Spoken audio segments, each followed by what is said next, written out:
औज़ुबिल्लाहिमिनश्शैतानिर्रजीम बिस्मिल्लाहिर्रहमानिर्रहीम।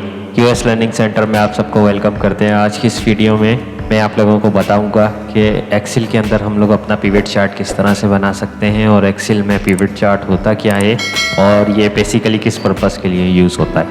तो बड़ी इंटरेस्टिंग वीडियो है। अपनी वीडियो का आगाज़ करते हैं। आप लोगों से उम्मीद करूँगा कि आप लोग इस वीडियो को शुरू से लेकर एंड तक देखें ताकि आप लोगों को समझ में आए कि किस तरह से हम लोग अपनी एक्सेल के अंदर पिवट चार्ट को बना सकते हैं। तो सिंपली मैंने ये डेटा ले लिया है और ये एक सिटी वाइज मैंने डेटा लिया है। इसमें कुछ मैंने कॉलम्स रख दिए हैं। तो ये सारा का सारा डेटा जो है वो डमी है। तो हम सबसे पहले क्या करेंगे कि इंसर्ट में जाएंगे। इंसर्ट में जाने के बाद हम अपने इस पूरे टेबल को, जो हमारा डेटा है, उसको हम टेबल में कन्वर्ट कर देंगे। अच्छा, टेबल में कन्वर्ट करने के फ़ायदा ये है कि आप इसके अंदर अगर दूसरा डेटा कॉपी पेस्ट करते हैं या कोई और डेटा इसके अंदर लेकर आते हैं तो उससे ये होगा कि आपको जस्ट अपने डेटा को रिफ़्रेश करना पड़ेगा और रिफ़्रेश करने के बाद जो है वो आप लोग अपनी पिवट टेबल के अंदर देखेंगे तो आपका डेटा जो है वो चेंज हो जाएगा ऑटोमेटिक। ये आप देख सकते हैं मैंने इसको अपने डेटा को जो है वो उसके अंदर कन्वर्ट कर दिया है टेबल के अंदर। और टेबल में करने के बाद हम सिंपली इंसर्ट के ऑप्शन में जाएंगे। यहाँ से पिवट टेबल के ऑप्शन को दबाएंगे। जैसे ही आप पिवट टेबल के ऑप्शन को सिलेक्ट करेंगे तो ये आपको टेबल ऑटोमेटिक सिलेक्ट हुआ हुआ दे देगा और यहाँ पे आपके टेबल का नाम भी लिखा हुआ आ रहा होगा।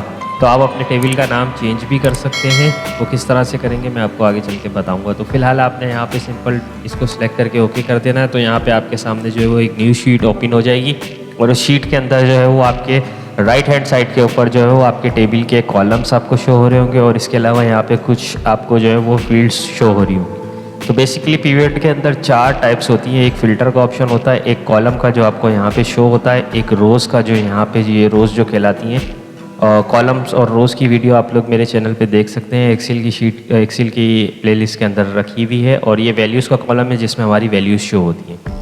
तो सबसे पहले सिंपली आपको करना क्या है कि आपने अपने सिटी नेम को उठा के कॉलम के अंदर रख देना है, सॉरी रोज़ के अंदर रख देना है। और उसके बाद उसकी जो टारगेटेड पॉपुलेशन है उसको उठा के आपने वैल्यूज़ में रख देना। मीन्स जो न्यूमेरिक वैल्यूज़ है हमारी, जो ये वाली वैल्यूज़ है हमारी, ये हमारी जाएंगी वैल्यूज़ की फील्ड के अंदर पिवट टेबल के अंदर। और जो अल्फ़ाबेटिक वैल्यूज़ हैं वो हमारी रोज़ के अंदर आ जाएंगी।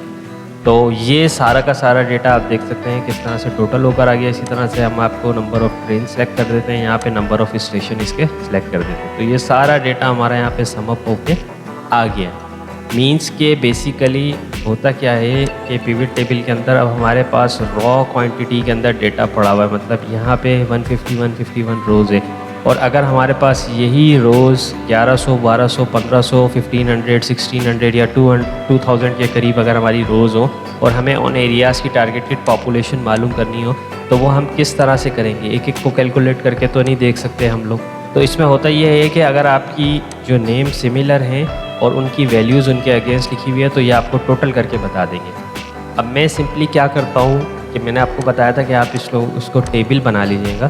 तो टेबल बनाने से ये होता है कि आप जस्ट डेटा यहाँ पे इंसर्ट करेंगे, लिखेंगे और वहाँ पे जाके रिफ़्रेश करेंगे तो डेटा आपका रिफ़्रेश हो जाएगा। अगर आप टेबल नहीं बनाते हैं तो आपको बार बार जाके इसकी जो है वो शीट की रेंज जो है वो आपको जाके चेंज करनी पड़ेगी। यहाँ से pivot table analysis pivot table के ऑप्शन के अंदर जाएंगे और यहाँ से आप इसकी बार बार जो है वो फील्ड को चेंज करना पड़ेगा आपको डेटा की।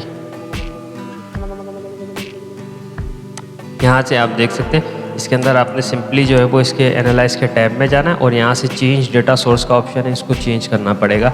मीन्स अगर आप इसको टेबल नहीं बनाते हैं तो अगर आप टेबल बनाते हैं तो सिंपली जस्ट आपको डेटा में टैब में जाना है और यहाँ से रिफ़्रेश कर देना है, आपका डेटा रिफ़्रेश हो जाएगा।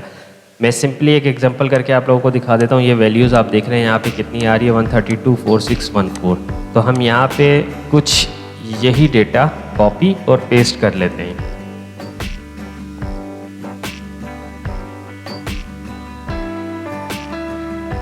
कि मैंने डेटा यहाँ पे जस्ट कॉपी और पेस्ट कर लिया और मैं इसको अब सिर्फ रिफ़्रेश, आप देख सकते हैं कि मैं इसको जस्ट रिफ़्रेश करूँगा तो ये डेटा मेरा ऑटोमेटिक चेंज हो जाएगा। मीन्स मेरे को सिटी डुप्लीकेट बार बार करके नहीं आनी पड़ी। मेरा रॉ डेटा जितना भी था वो एक समराइज फॉर्म में आके मेरे पास पिवट टेबल के अंदर शो हो गया। यहाँ से इसकी हेडिंग भी चेंज कर सकता हूँ। अगर मुझे इसकी एवरेज निकालनी है तो मैं इसकी एवरेज भी निकाल सकता हूँ। यहाँ से सम का ऑप्शन है। अगर मैं चाह रहा हूँ नहीं मुझे सम नहीं चाहिए, मुझे इसकी इस सिटी के अगेंस्ट में इसकी एवरेज चाहिए तो मैं जस्ट एवरेज पे क्लिक करूँगा तो ये मुझे एवरेज बता देगा कि इसकी टोटल इन सिटी वाइज या जो भी आपका डेटा होगा उसके हिसाब से इसकी एवरेज क्या बनेगी। तो बहुत ज़बरदस्त फीचर है ये पिवट टेबल का, पिवट टेबल एक्सेल के अंदर। तो आप लोग इसको ज़रूर यूज़ कीजिएगा। ये बड़ी फॉर्म के अंदर या मल्टीपल डेटा जहाँ पे होता है वहाँ पे बहुत यूज़ होता है कॉमनली, और ये एक एडवांस लेवल के टाइप की चीज़ है। तो मैं उम्मीद करता हूँ आप लोगों को ये वीडियो ज़रूर पसंद आई होगी। आप हमारे चैनल को ज़रूर सब्सक्राइब करें और इस तरह की इंटरेस्टिंग वीडियोस देखने के लिए हमारे चैनल को लाइक और सब्सक्राइब ज़रूर करें। Thank you very much. अल्लाह हाफिज़।